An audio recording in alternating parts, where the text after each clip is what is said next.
The following is a class on the Srimad Bhagavatam, 3rd Canto, 26th Chapter, Text number 8, given by His Divine Grace, A.C. Bhaktivedanta Swami Prabhupada, recorded on December 20th, 1974, in Bombay, India. Because of the conditioned soul's material body and senses, and the senses presiding deities, the demigods, is the material nature. This is understood by learned men. The feelings of happiness and distress of the soul, who is transcendental by nature, are caused by the spirit soul himself.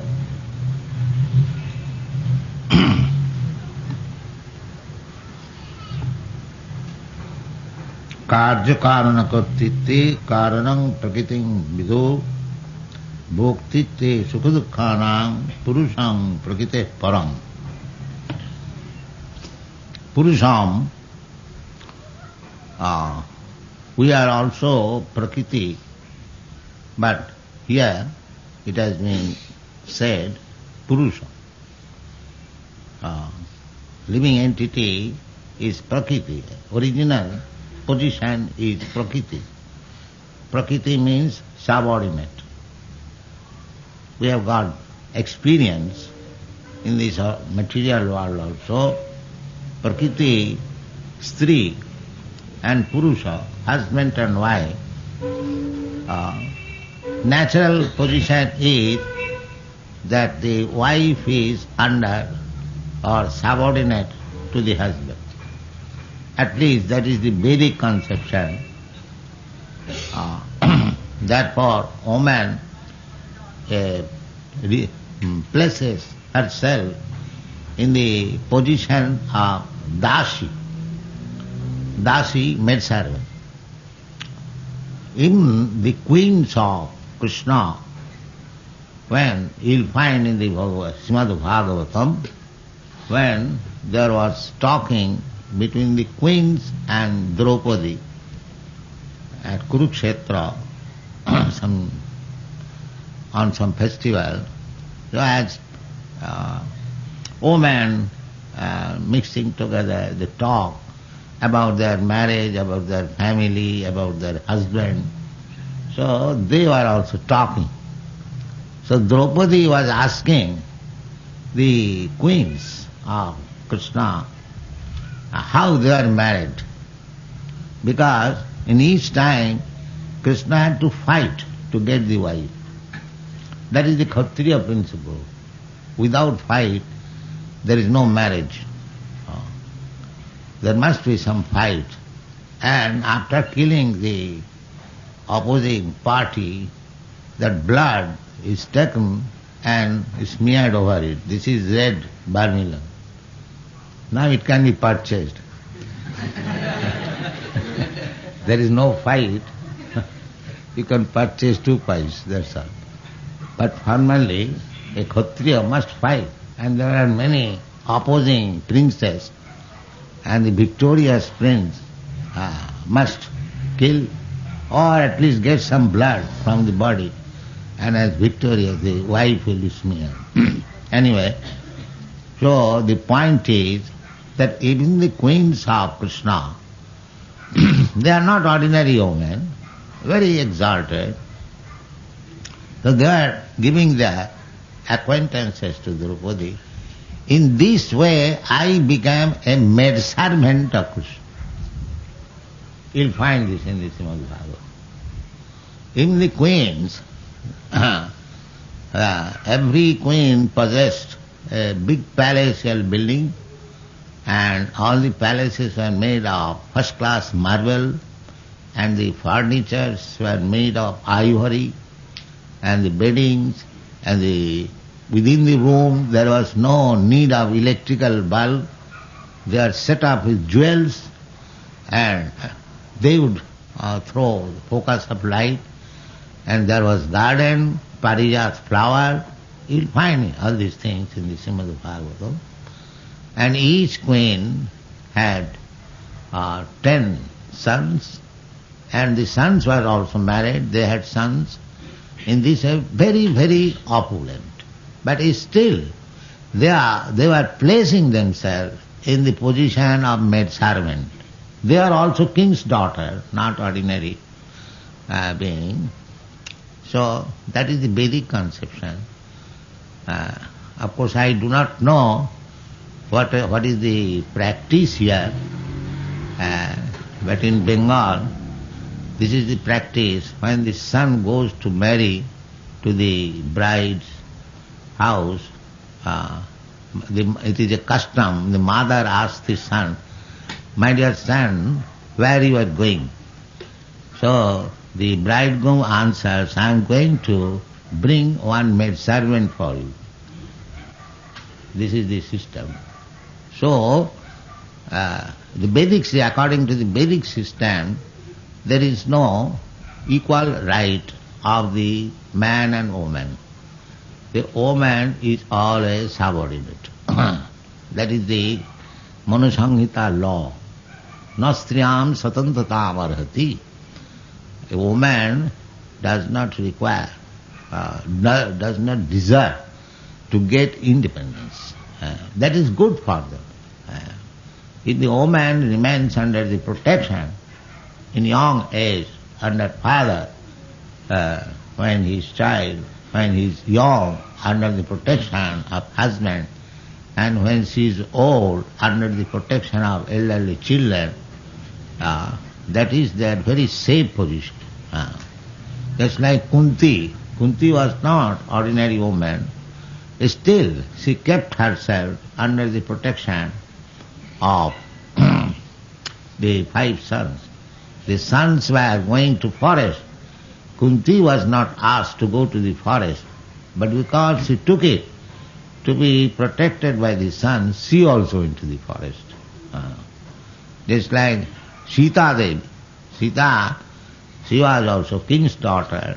When Ramchandra was going to the forest, Ramchandra did not ask also. Neither Sita was asked by her father-in-law to go to the forest. But she preferred to go with Ramchandra just to be protected by him. This is the system. Anyway, the living entities, they are described as Prakriti in the Bhagavad Gita. Stri, not Purusha. But here it is said Purusham. Purusham, because in the material world we have given up the idea that constitutionally we are Prakriti, subordinate. We want to declare independence not under the protection of Krishna or God. This is our position in this material world. Therefore, the mentality is not to become Prakriti, but to become Purusha. The mentality. In the material world, constitutionally, the living entity is Prakriti. It is described in the Bhagavad Gita, Aparayam itastu vidhi me prakritim para. Jiva bhuta mahava. The jiva bhuta, mamaivangsha jiva bhuta, Prakriti. But artificially, you are trying to become Purusha. Ultimately, the same spirit is going on. As Purusha is the enjoyer, we try to become independent enjoyer of this material world and baffle one after another, baffle. And at last, finally baffled, still he wants to become the Supreme Purusha. I am God. This is Maya. Those who are claiming to become I am God, they are still in Maya. That's because he is Prakriti by nature, but he is still trying. In the first in the karma field, as karmi, working day and night hard. What is the purpose is that I shall become the enjoyer. I shall become the supreme. So, on account of this Purusha mentality, the jiva is described here as Purusha. And this Purusha's position is Prakrite Para. Purusham Prakrite Param. We do not belong to this material world. Prakrite Param. Transcendental. Because we are spirit soul, we belong to the spiritual world. Prakriti. This Prakriti is material. This Prakriti is material, but we are falsely identifying ourselves as something made of this matter. The whole scientific world is going on under this misconception of life that we belong to this material world. This is called illusion. Anyway, there are three things. Karya karana kotritya. Karanam prakritim vidu. We are doing something according to our position. Karya, karana and karta. So, according to circumstances, according to different causes, and we are placed to execute different types of business, and we are obliged to do that. As soon as karanam, karya karanam kottitte karanam purusha, karanam prakriti. Karya karanam kottitte karanam prakriti. Prakriti, we accept this prakriti because as soon as we develop this mentality that why shall I serve Krishna, why shall I serve God, I shall become independent. So immediately we are placed in this material world. There is a verse in the Bhagavad Gita, Icchad desha samuttena sarge janti parantapa. Sarge means in creation. This is the creation, created world. The spiritual world is not created. That is eternal. How it is created, just like the sky is eternal, but the cloud is created. That we have got experience. There is in the clear sky is already there.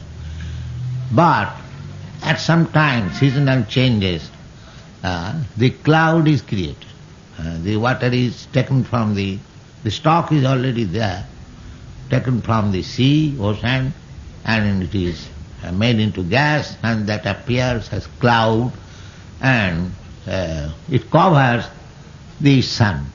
The sun is the cause of clouds, but the cloud covers the sun, and we cannot see the sun. Similarly, everything, Creator is the Supreme Lord. Aham sarvasya prabhava. Janmadasya jataha. This material world is also created by God. And the work is going on. Maya dhakshena prakriti syate sa characharam. So, everything is going on under the direction of the Supreme Personality of Godhead, Krishna.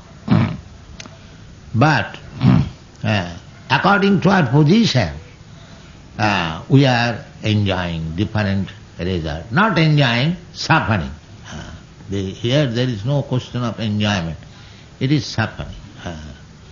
So, this Prakriti, this material nature, is creating the situation. We have discussed already many times.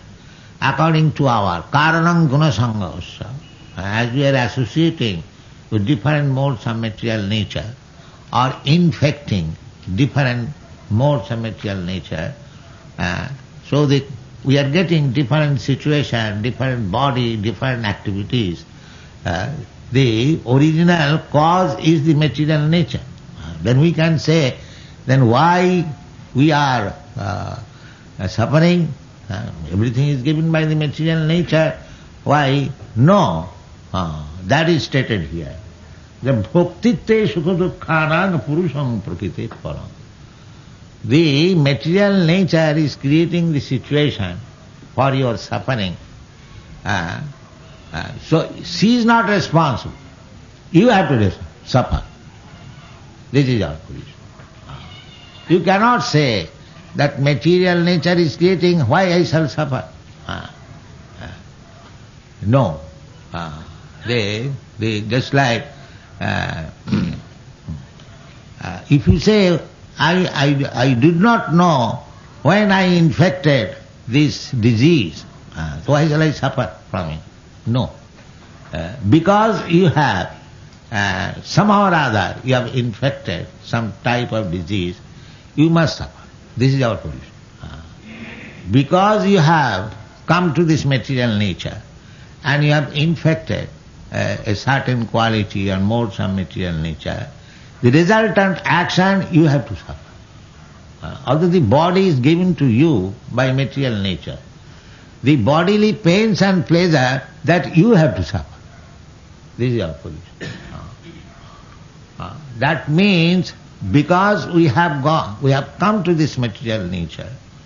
How we have come to material nature, that is explained in the Bhagavad Gita. Ichchadesha samuthena sarge janti panantha. Ichchadesha. There are two things, hatred and desire. Something we desire and something we hate. Ichchadesha. Two kinds of propensities there are. So, when we want to enjoy this material world, that is called ichcha. And when we want to disobey God, that is called desha. So that ichcha and desha, there can be, that is, two opposing elements. There are. So ittha desha samuthena. When we think, that is not very difficult to understand. Everyone is thinking, why shall I worship God? These are all bogus things. They are going to the temple. No, that propensity is there. Desha. Tanahang dishata kuran kipami ajasra andhajunishu. Krishna says in the Bible. Tanahang dishata kuran. These persons who are envious of God, and krura. Krura means cruel, envious. Very, very atheistic. Duskitunam mudha. Asuri bhavamasa. This is asuri bhava. When we become envious, atheist, godless, without any God consciousness, that is called atheism. That is desha. You will find all the demons, we have got description in the Shastra, their only business is to become envious of God. This is the business. Just like Kamsa. Kamsa, as soon as he heard one omen that the eighth son of his sister, the Devaki, would kill him, immediately become furious. So let me finish my sister, so that there will be no eighth or first or second son. Finish the origin of. So anyway, Vasudeva saved him, saved her. It is the duty of the husband to save, give protection to the wife. So, somehow or other, it was a family matter. But he promised that I shall bring all the children to you. So this is Kamsa. And actually, Vasudeva, to keep his word, brought all the issues before him and he killed. Only in case of Krishna, he violated the promise. No, I cannot allow this child to be killed. He transferred the child from Devaki's protection to Mother Jasoda's protection. Anyway, Kamsa was thinking of killing Krishna, always. He was also Krishna conscious, always thinking of, but how to kill Krishna. That is the difference between the demon and the devotee. The demons are also Krishna conscious. But they are Krishna conscious in the opposite way. How to kill Krishna. And devotees, they are Krishna conscious, but not like the demon. They are always thinking how to serve Krishna. Both of them are Krishna conscious. Therefore, This is because these demons are also Krishna conscious. They cannot be called devotee. They cannot be called devotee. But they get the good result of Krishna consciousness. Because by thinking of Krishna, Krishna, and when they are killed by Krishna, they get immediately liberation. That is the absolute position of Krishna. Either you go to him as enemy or you go to him as friend, your result is the same. So somehow or other come to Krishna consciousness, but the demonic Krishna consciousness is not bhakti. That is not bhakti. So liberation is achievable even by the non-devotees. Because these demons, they are non-devotees, they are getting also liberation because thinking of Krishna always. So why the devotees also get the same type of liberation? No, for them better type of liberation. Sajujya, Sarupa, Shasti, there are 5 kinds of liberations. The Sajujya Mukti, to become one with the Supreme, that is obtainable even by the enemies, demons. The devotees, they do not want that kind of liberation.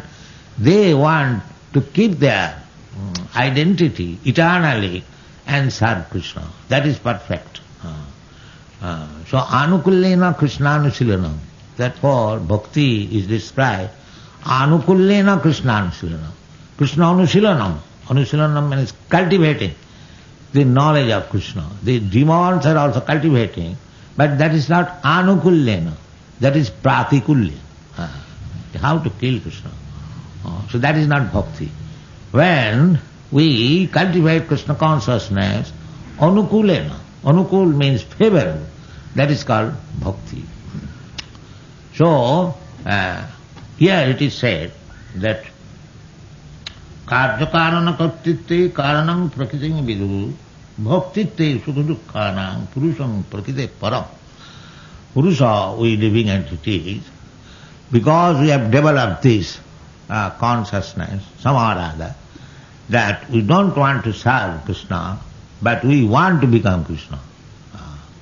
This pratikilla, this ichha, and not to serve Krishna, this desha, 2 things combined. Ichha desha samuthena, sarge janti parantapa. They cannot, just like, I'll give you a very small example, just like the criminals. The criminals, they have got 2 things, ichha desha. Desha, why shall I abide by the government law? I can do anything what I like. This is desha. And ichha means I shall work independently, without the law. So, just like this ichha desha, the result is they are put into the jail. On account of these 2 things, ichha, that I shall live independently without the control of the government. Whatever I like I shall do. This ichha and desha, I don't like to carry out the orders of law. Desha, this is very nice example. The result is that he will be arrested and he will be put into the jail. So it is like exactly like that. We are in this material world on account of this ichha and desha. We wanted to satisfy the senses, material senses, independently, and we wanted to disobey the orders of the Supreme Lord. These are the 2 causes for which we are put into this material world. So, we have to rectify this mentality that I am independent, I am God, I can do whatever I like. This mentality has to be rectified. For that rectification, we are in this material world and we are undergoing different types of miserable condition of life to become rectified, so that we may come to the senses that I want to be happy, I want to enjoy life why I am put into these unfavorable circumstances. The most unfavorable circumstance is that I do not want to die, still I have to die. This is common sense. So, in order to, on account of this Purusha mentality, just like I have already explained, these three can enjoy a happy life along with the husband, not independent. Similarly, we being Prakriti, our business is to remain eternal servant of Krishna, then we'll be happy. Otherwise we'll not be happy. It is not possible. And the whole material world, whole Vedic Shastra, whole Vedic culture is meant for rectifying this mentality that I am not independent, I am dependent on Krishna. So I have forgotten Krishna somehow or other, and I have taken this mentality of Purusha, enjoying this material world.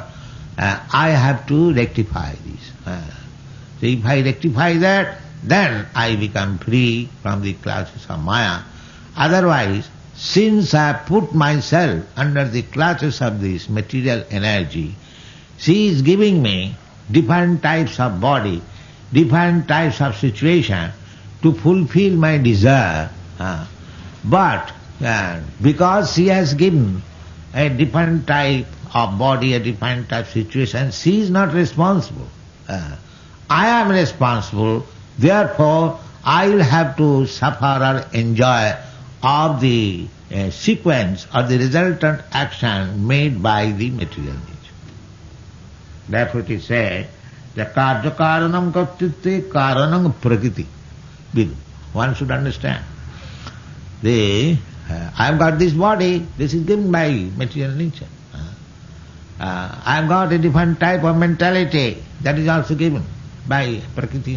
I am suffering, that is also given, that is circumstances created. But Prakriti, material nature, is not responsible, not she will suffer, but he will suffer. Just try to understand. This is it. Karya karana kartritve, bhaktitve. Kartritve is material nature, but bhaktitve, I am bhaktitve. I am put into that. Therefore Bhaktivinoda Thakur sings, Anadi karama phale pari bhavarna bhajal. Somehow or other I have fallen in this ocean of birth and death. Tarivare na dekhi upaya. I do not find how to get out of it. But we can get out of it very easily. That is advised by Krishna. Mame bhaja pravadante mayame thang. Otherwise you cannot. Here it is a great struggle. Manas sasthani indriyani prakritisthani karsati. Great hard struggle going on. We are trying to be happy, but that is not possible. Just like if you are put into the ocean, you may be very good swimmer, you may struggle very nicely, but you are under the control of the Prakriti. You cannot be happy in the water. But if somebody helps you to get out of the water, then you will be happy. So our business is to pray to Krishna to get me out of this struggling, hard struggle for existence in this material world. Therefore Chaitanya Mahaprabhu teaching us this prayer, no other prayer. Oi nandatanuja patitam kinkaranga mame visame bhavam buddho. Oh Krishna is very pleased when we address him with his devotee. Nanda Maharaj is devotee, playing as the father of Krishna. So therefore Chaitanya Mahaprabhu is addressing Krishna, Oi Nandatanuja. Krishna, you are born out of the body of Maharaj Nanda. This is very pleasing to Krishna. Therefore he is addressing, Oi Nandatanuja. Patitam kinkarang maame visame. Patitam kinkarang. Kinkarang means servant. I am your eternal servant. But somehow or other I am now fallen in this ocean of nescience, repeated birth and death. Patitam kinkarang maame visameva. bhavambudu kripaya, by your causeless mercy, because I am servant, somehow or other fallen, kripaya tava pada pankaja sthita dhuli sadusam vichinta. Kindly fix me again as one of the dust particle in your lotus feet. This prayer has been done. So, we cannot be happy in this Purusha mentality to enjoy this material world. We can never be happy. Abrahma bhuganan loka. Even if you are not just like that trying to go to the moon planet, but what this moon planet? It is very near. Even if you go to the topmost planet, Abrahma bhuganan loka punaravartino arjuna. The struggle will go on. You cannot be happy. Either you go to the heavenly planet or the moon planet or the Brahma planet, anywhere in this material world. The four things, birth, death, old age and disease, will go on. You cannot stop it. Therefore Krishna says, that don't try to be elevated to the higher planetary system, to the moon planet or sun planet or heavenly planet. Try to come to me. Jadgatyana nivattanti tadhamam paramam mama. This should be our endeavor. Don't try to elevate yourself materially. That will not make you happy. Just try to get out of these material clutches and begin your spiritual life. That will make you happy. That is the only source of happiness. Otherwise, it is not. The same example, that if you are put into the ocean, you may be very good swimmer. It will be great struggle. You can keep yourself floating. But that is not happiness. Happiness is dependent. If you want happiness, then you have to give up the association of prakriti, karanam guna sangas. Because as so long you will be the material world, you will have to associate with some of the modes of material nature.